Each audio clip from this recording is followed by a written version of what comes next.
রাজনীতি মানে একটা সেবামূলক জিনিস, রাজনীতি মানে সেবা। আপনি সেবা করে মানুষের সাথে মিলে চলার জন্য আমরা যত সেবা দিব ইনশাল্লাহ আমরা ততই আগাবো রাজনীতি করে। যদি আমি নির্বাচিত হই তাহলে রূপগঞ্জে মাদক মুক্ত, সন্ত্রাস মুক্ত, ইভেন দখলদার মুক্ত, মানুষের যাতে চিকিৎসা ব্যবস্থা যাতে পায়, যাতে শিক্ষার জন্য তারা যাতে সুশিক্ষিত হওয়ার জন্য বাচ্চারা যাতে স্কুলে যেতে পারে, এই ধরনের কাজগুলো আমরা সকলে মিলে করার চেষ্টা করব। আমি একটি কথা বলি যে রূপগঞ্জের প্রথম অঙ্গীকার ছিল যে আমরা রূপগঞ্জে রূপ দিয়ে ভরতে চাই। সেই রূপগঞ্জে রূপটা চলে গেছিল, এই রূপটাকে আমরা ফেরত আনতে চাই। ইনশাল্লাহ আমরা একটা পদক্ষেপ নিচ্ছি।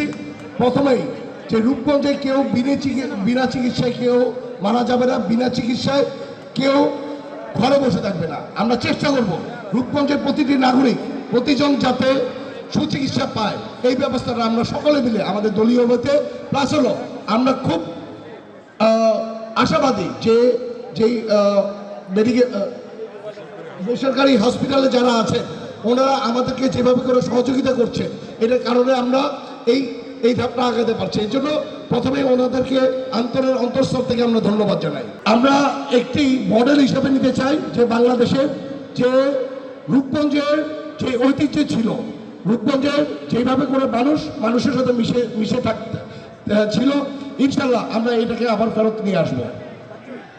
আজকে আমাদের হসপিটালের যারা এত কষ্ট করে আজকে যে এত সুন্দর করে অর্গানাইজ করেছেন এবং ডাক্তারগণ এখানে উপস্থিত আছেন, যারা ওষুধ বিভিন্ন ফার্মাসি যারা ওষুধ দিয়েছেন, আসলে সবাইকে ধন্যবাদ দিলে আমি ছোট করা হবে।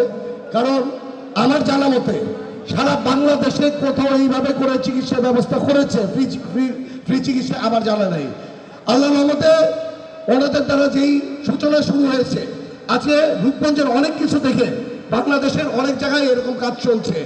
আশা করি রূপগঞ্জের এই ধরনের জিনিস দেখে সারা বাংলাদেশে বিভিন্ন জায়গার বিভিন্ন হসপিটাল মালিকগণ এইভাবে করে বাংলাদেশের প্রতিটি নাগরিককে যাতে এই চিকিৎসার আওতায় আনে, এর জন্য আমি সবাইকে আহ্বান জানাবো।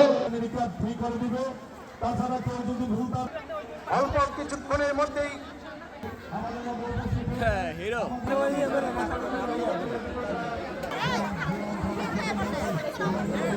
মাথা